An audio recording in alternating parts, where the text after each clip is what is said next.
Hello and welcome to Great Heights Training. This is A1 NVQ Assessor Training, and the lesson for today is cross-referencing. And as an A1 assessor, you will need to be cross-referencing your candidate's work or even anything that you do, which is if you write an observation report, you will have to cross-reference that. Cross-referencing is essential in NVQ training, whether it's level 2, level 3, level 4, cross-referencing is always there. So as an assessor, you cannot run away from cross-referencing. I have met a lot of assessors, and a lot of them, one thing they always complain about is cross-referencing because of the level of work. Cross-referencing is not that bad because with practice, the more candidates you assess, the more cross-referencing you do, the easier it becomes because, like we say, practice makes perfect. So today we'll be looking at cross-referencing. We'll be looking at the definition of what is cross-referencing.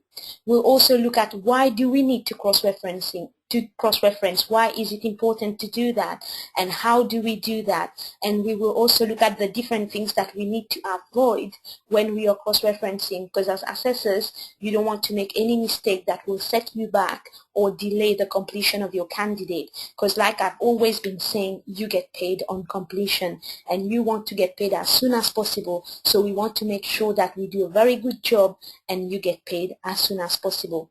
So what we'll be looking at today is cross-referencing, which is, what is cross-referencing? Cross-referencing is when you take one piece of information and then you take another piece of information and you try to match them, which means, for example, if I have an information on page A, then I need to cross-reference it with the information on page B. What it means is you're looking at the information on page A and trying to match it against what's on page B, which means you're trying to look for something that's similar, which is something that means the same thing. This is what cross-referencing is. For example, if on page A you have table, chairs, and then on page B you have different categories, the furniture or clothing or something, or shoes.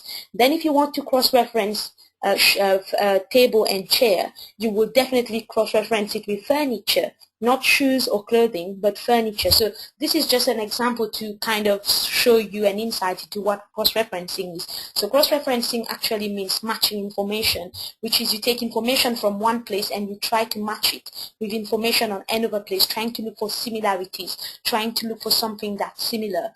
In NVQ, evidence that we cross-reference is we match evidence with assessment criteria.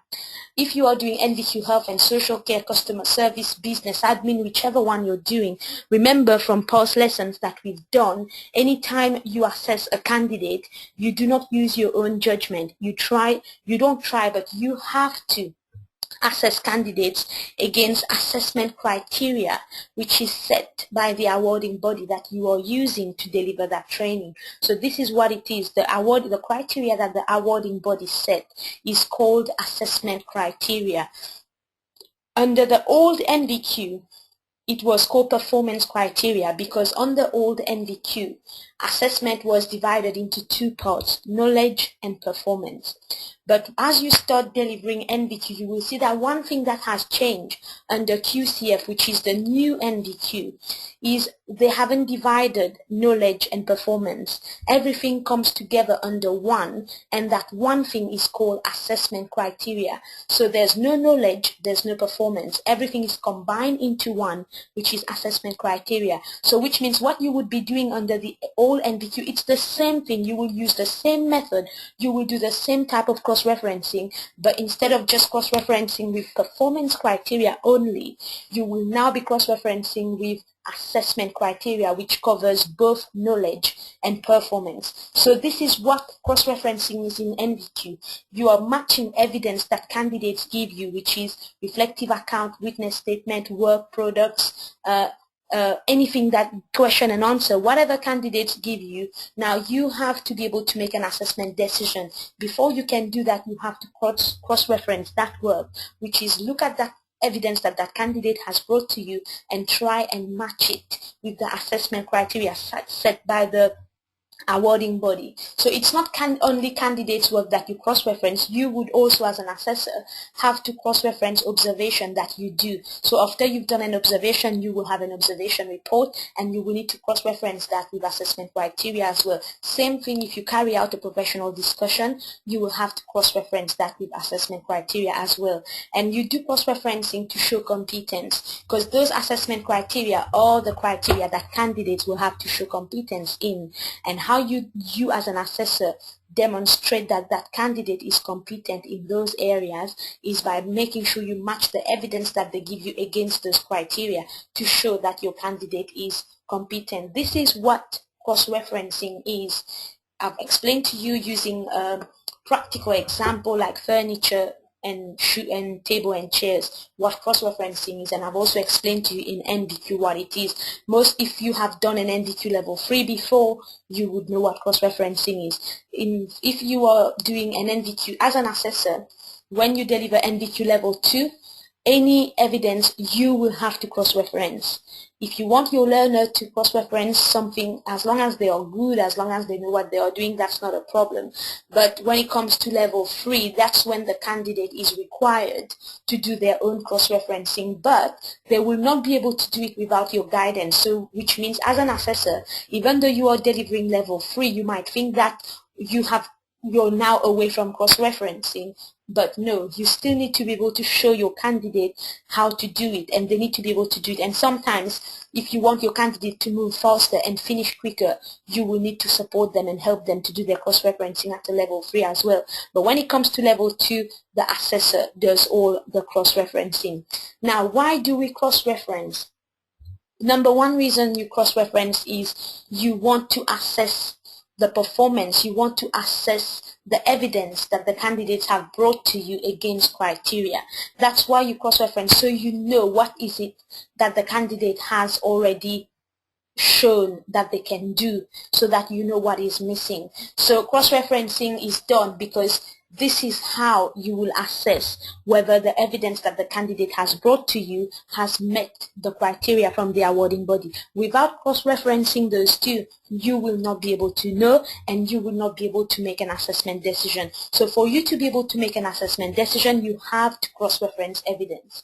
Now the next reason is why we cross-reference. It makes verifying easier for IV and EV. Imagine if a candidate gives you different types of evidence, reflective account, work products, and you do not cross-reference that. How are you going to make a decision that that candidate is competent? And when the IV and the EV pick up that portfolio, when they are looking at those evidences, how will they know which assessment criteria those evidence cover? So to make it easier for an IV and an EV, to make their life easier, to make verifying easier for them, this is why an assessor needs to cross-reference. So which means every piece of evidence that a candidate will bring to you, you will write on that piece of evidence what assessment criteria that evidence covers. Example, assessment criteria, if you're doing business admin, you have unit 201, 202, and the assessment criteria are numbered 1, 2, 3, 4, 5.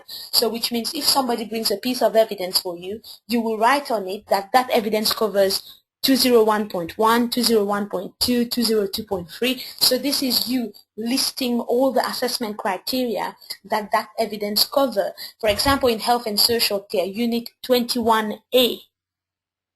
21 is the unit, A is the element of that unit, and then you've got the performance criteria which are numbered 1, 2, 3, 4, 5. So if you get a piece of evidence from your candidate, if you want to cross-reference that evidence, you will need to write on it, this evidence covers unit 21, element A, performance criteria 1. So it will look 21A point 1, 21A. 0.2, 21A.3. So this is how it will go. So this is to make life easier, so that when the IV and the EV picks up your portfolio, when they are looking through the evidence, they can actually see on each evidence what performance criteria those evidences are covering. If they cannot see that, imagine that IV and that EV will now need to go and look for the standards and start cross-referencing themselves. It will take so much longer for them to verify. Therefore, it will take so much longer for that portfolio to be certified or to be signed off. So which means it will delay everything. So that's why it's easier to cross-reference, so it's easier for verifying. The next thing is, why do we cross-reference? As an assessor, you need to be able to track your learners' progress. You need to be able to see what is it that they have done, what performance criteria they have already covered, so that you know what is left to be done, and then based on that you can plan yourself. This will help you to track the progress of your learner. When you look at what you've cross-referenced already, you will see, okay, I've already covered all these criteria once, or I've covered these criteria twice. I only need to cover it one more, and this is how I'm going to do it. This is how long it's going to take me to do it. So that will help you as an assessor to track your progress. That will help you to know how long more you need to spend with that candidate to complete them. This will help you to know how much more time you need. This will help you to know how much more work you've got to do. So it's easier for you to track the progress of your learner. And sometimes it's easier as well so that you do not duplicate. Because if you do not have a track record, you haven't written down what are the criteria that your candidate has already covered, how will you know if you are duplicating? How will you know if you are doing it again?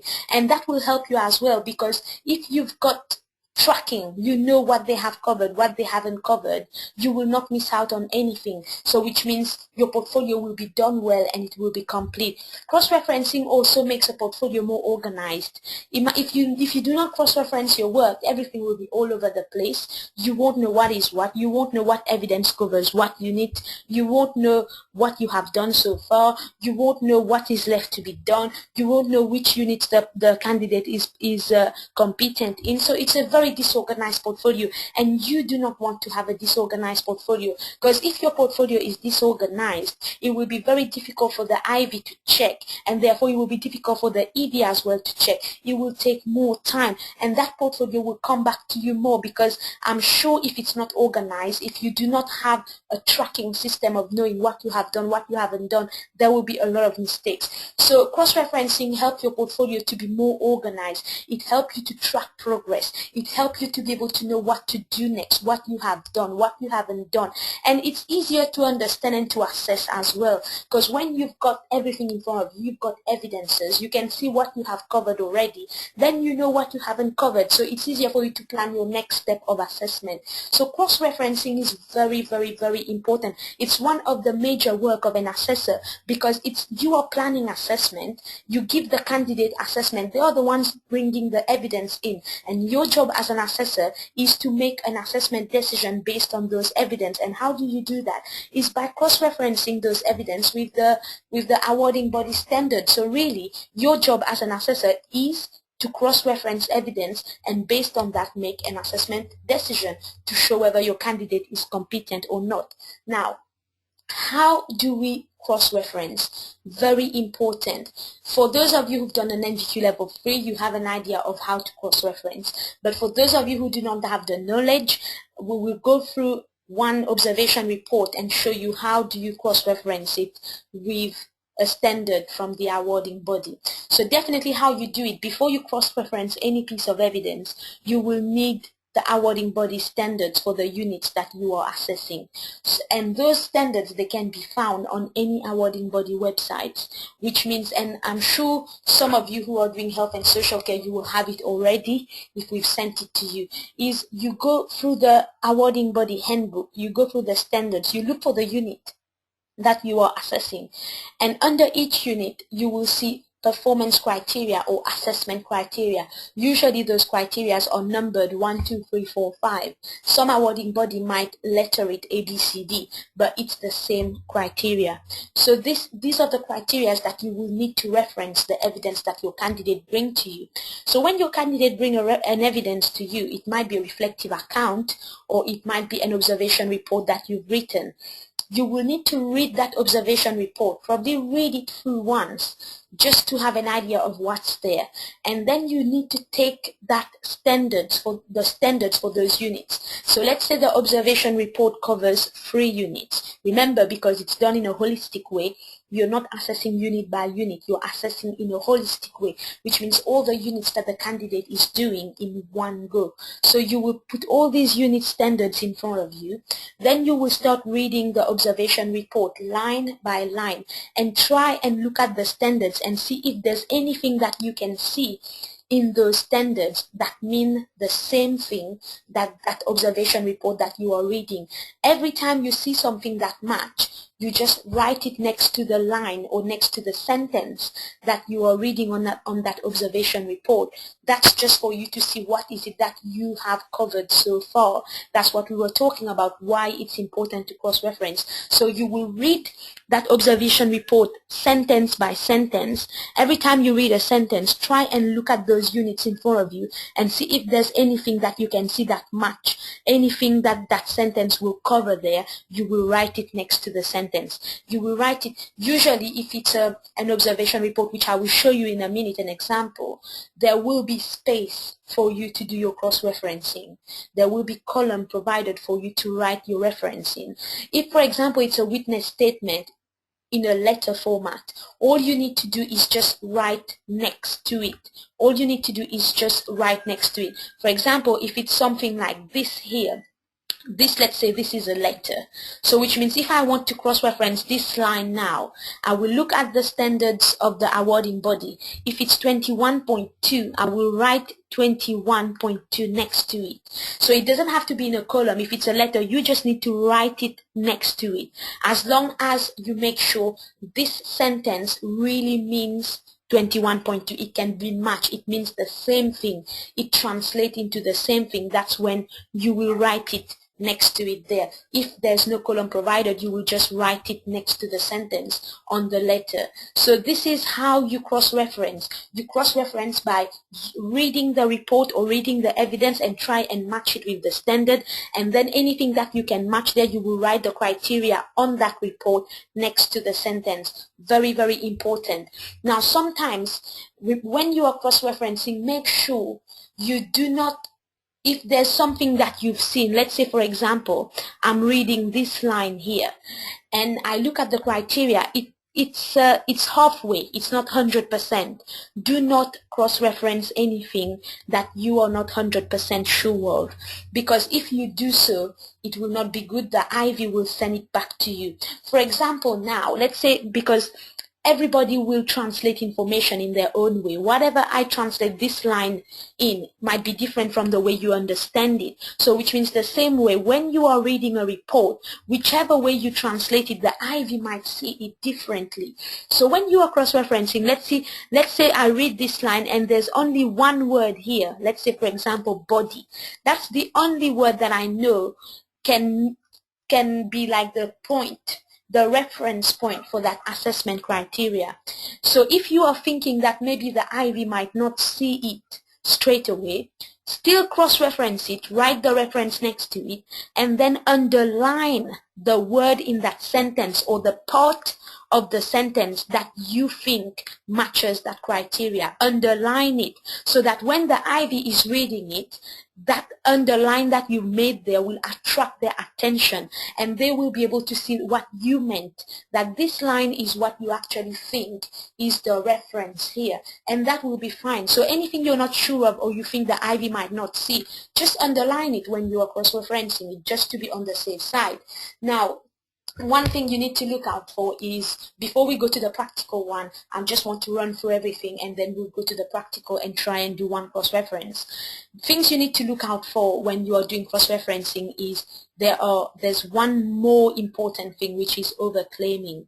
This is very common among assessors because a lot of assessors are rushing when they are cross-referencing evidence, and what they do is things that are not there, make sure you do not reference it. Some people, even some of the assessment criteria cannot be found in a report because an assessor, you might think that the Ivy will not read everything, the Ivy will not go too deep into everything. You should not think like that. You should think in the way that the Ivy will read every single sentence, because when you look at it that way, you will not make mistakes. So make sure you do not overclaim. Overclaim means you are claiming for what is not there, which means if assessment criteria 1 says the candidate showed that they follow health and safety procedure when they are at work, if in that report or in that reflective account that the candidate brought to you, there's nothing that it can be referenced with that first assessment criteria that I've just read, do not reference it. If you think you can get away with it, it's not good, because if the Ivy picks one up, they will send that portfolio back to you to be done again. Now you've overclaimed, so which means you haven't met that criteria. Now you will have to go and get another type of evidence from your candidate to cover that, so which means it's more work for you. And once you do that mistake, the Ivy will start looking into your work deeper and deeper, because they might think that you are overclaiming in everything else. So you need to make sure that you do not overclaim. Overclaim is when you reference evidence with criteria that is not there, which means you take one piece of evidence, even some criteria that are not met by your candidate, you still referenced it there as though it has been met. Make sure you do not do that, because this is a very costly mistake. It's a mistake that will cost you time, that will cost you money, that will cost you energy, and you do not want to do that. Make sure you reference only what is there 100%. Now the next thing is underclaiming. Underclaiming is something that doesn't usually happen, but it's something that when you are rushing, you do not claim what is there. So this is also something that you should avoid, because you've done the work already, and then if you miss out on referencing it, it looks like you haven't met that criteria, but really the candidate has met that criteria. You as an assessor, you need to be very thorough when you are reading through evidence, when you are going through everything. Make sure you do not miss out on anything. Even if you have to read that evidence twice, 3 times, go over it again. Just keep going over it again, so that you do not miss on anything. And remember, another thing is, one sentence can be cross-referenced more than once. For example, one sentence can cover more than one criteria. It can cover about 3 criteria from 3 different units. That's not a problem, as long as it's there in that sentence. All you need to do is just reference that sentence 3 times using the 3 different units criteria that you've seen there. So it's possible some sentences can be referenced 3 times. They can hit more than one criteria. So make sure as an assessor, when you are cross-referencing, you are very careful not to overclaim, and you are very careful not to underclaim, because you do not want to do the same work twice. You want to be cost effective. You want to be very professional. Now, one other thing that I would like to mention before we go to the practical is the 3 ticks rule. I've mentioned it before, but I'm going to mention it again. Every assessment criteria that is in that standards from the awarding body has to be met 3 times using 3 different methods. For example, if there's criteria 21A, which says the candidate has demonstrated that they follow health and safety procedures during work, this line, you have to cover that using 3 different types of evidence. One could be observation, second could be work product, third could be reflective account. So which means those 3 different methods will give 3 ticks for that one criteria. So which means that criteria will be referenced 3 times on 3 different evidence. And that is the case with every single assessment criteria that you have. So which means it's a very good idea for you as an assessor now to go through all the units and all the assessment criteria that you will be working on when you start assessing candidates, and start writing at least 3 or 4 different methods next to each criteria that you can use to assess that criteria, that you know if you use those methods you will hit those criteria. So start planning from now on, just to make sure that when you start assessing candidates, you will not have any problem, because you've already prepared yourself and you are already ready to do it. So now what I want to do, I want to show you the assessment criteria. This is the page here. I want to show you how it looks like before we go and start referencing an observation report. I was talking about assessment criteria. This is a standard. This is a unit for health and social care. It's unit 21, and it's communicate with and complete records. This is the unit that we're looking at here. Now, this unit, as you can see, it's got this. I will go up a little bit if I can. I will try and go up now just for you to see if we can see something else. This is unit 21. Okay, that's the page. Unit 21. You can see here, Unit 21 has 4 different elements. Element A, Element B, Element C, and Element D. Now, each element will have its own performance criteria under it, which I'm going to show you now. So what you are actually looking to cross-reference are the criteria, which are the performance criteria. For example, if you look at Unit 21, Element A here, this is Unit 21, Element A. The criteria under that unit is number 1, 2, 3, 4. So for example, when you want to cross-reference somebody's work, this is what you're looking for. Number 1, you seek information and advice about the individuals. I can't really read it everything because I can't see everything here, but I'm sure you can read that. So it's saying this is that line, this is what you actually looking to cross-reference. So when you're reading an observation report or reflective account by the candidate, you want to find something there that shows that the candidate seek information and advice about the individual's specific preference in terms of communication.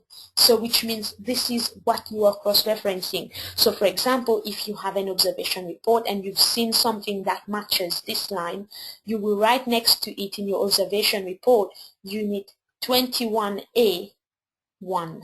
So 21A.1. This is what you are cross-referencing. So this is just to show you what are the performance criteria. This is what you are actually referencing here, those performance criteria with observation report. So if you have any question on this, you can always email us and we'll get back to you. But I'm sure you all understand here what we're talking about. Now what I will do, I will look for an observation report so that you can have a look at it. This here on the screen, as you can see, is an observation report. This is the format that is used that is given to assessors to use to be able to write their report. You can see this is a format here. It shows at the top which unit that you are using, so you can write the units that you are using here. You can write the units, the candidate name, evidence reference. What it means, evidence reference number, it could be reference number 1 because you will have so many types of evidences. It's always good to number your evidences to make it easier for organizing your portfolio. And then here you will tick what it is. Is it an observation report observed by the assessor? Is it a witness statement? Is it a reflective account? Is it a work product? Is it a certificate, previous learning, or is it a project or assignment, which is like, so you can tick here what is it here that you are cross-referencing or that you are assessing. Now the next thing, as you can see down here, this is an observation report which is written by the assessor. This is health and social care, by the way. If you're reading it, this is health and social care. It's an observation report that the assessor wrote after they went to observe a candidate working in a care home. So now what you will do is, if for somebody who wants to cross-reference, you will have this observation report in front of you and you will have the assessment criteria that I showed you earlier.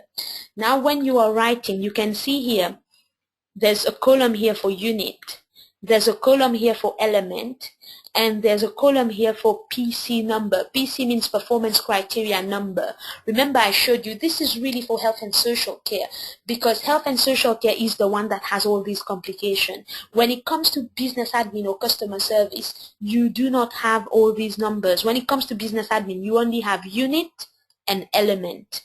When it comes to for business admin, you only have unit and performance criteria. When it comes to customer service, then you have unit, element, performance criteria, but they are all numbers. And when it comes to health and social care, unit, element, and performance criteria. So when you're reading this, you start by reading the first line. I entered the reception of the care home where I met the receptionist who asked me who I came to see. I was called to meet me and she asked me if I had signed on the visitors register before going in. Now, as an assessor, if you've read your units before and you are familiar with the standard, you can automatically see here that this is a health and safety and following procedure criteria. So which means you can look through your standards then and your assessment criteria, what criteria this can be used to be matched against. Now, I've put something here. This is just an example. It's not correct. This is just for you to see. So let's say, for example, this sentence here matches Unit 21A, pieces number 1, 2, and 3. Like I said, remember, because one sentence can be matched against more than one criteria, and in this case it's matching against 3 criteria. So you will write Unit 21 under Unit, element A in element column, and PC number, which is performance criteria, you will write number 1 here. If it matches more than one number, you will write number 1, 2, and 3. So you can write everything in one line like that, and you will go on and read the whole report and keep cross-referencing it as you go. And you'll find your own way, because everybody is different. Some assessors like to cross-reference to unit by unit first, or some assessors try to do it in a holistic way. It's easy to do it in a holistic way. You need to be familiar with the units. You need to be familiar with the assessment criteria. So to start with, as an assessor who doesn't have much experience, you can start cross-referencing unit by unit first. So you can look at Unit 21, read the whole report, and try and cross-reference anything you can find with Unit 21, and then go on to the next unit, and then go on to the next unit, making sure that you leave space in between in case you need to write anything else. But as you have more experience and you are more familiar with all the assessment criteria, then you can do it in a holistic way, which means you can cross-reference this paragraph looking at all the units, then next paragraph looking at all the units. So it's just how you decide to do it. There is not one correct way of doing it. It all depends on you, the assessor, how you want to do it. So this is an observation report. This is how you cross-reference, and this is where you write your cross-referencing. And this is what cross-referencing is all about, really. How do you do it? Why do you do it? And so I hope that you've understood everything. If you do have any questions, just make sure you always email us your question, and we will get back to you on that. Just email us the question that you have. So this is cross-referencing for you, which is very important to make sure that you do not miss out on anything, to make sure that you hit every criteria that you need to hit, to make sure that you can track your progress, to make sure that your portfolio is organized, to make sure that your work is done very well. So this is cross-referencing. I've shown you an example of how to cross-reference an observation report. I've shown you what are the performance criteria on the awarding body standards. Now what you need to do is you need to make sure you go and download those assessment criteria, read them, familiarize yourself with them, take a report and try and cross-reference it. Those reports will be uploaded on the live Windows Live, so you can actually go there and download them and start trying to do your own cross-referencing for practice, because like I said before, practice makes perfect. So any questions you might have on cross-referencing, make sure you email them over to us and we will get back to you. So thank you very much, and I will see you next time for the next lesson.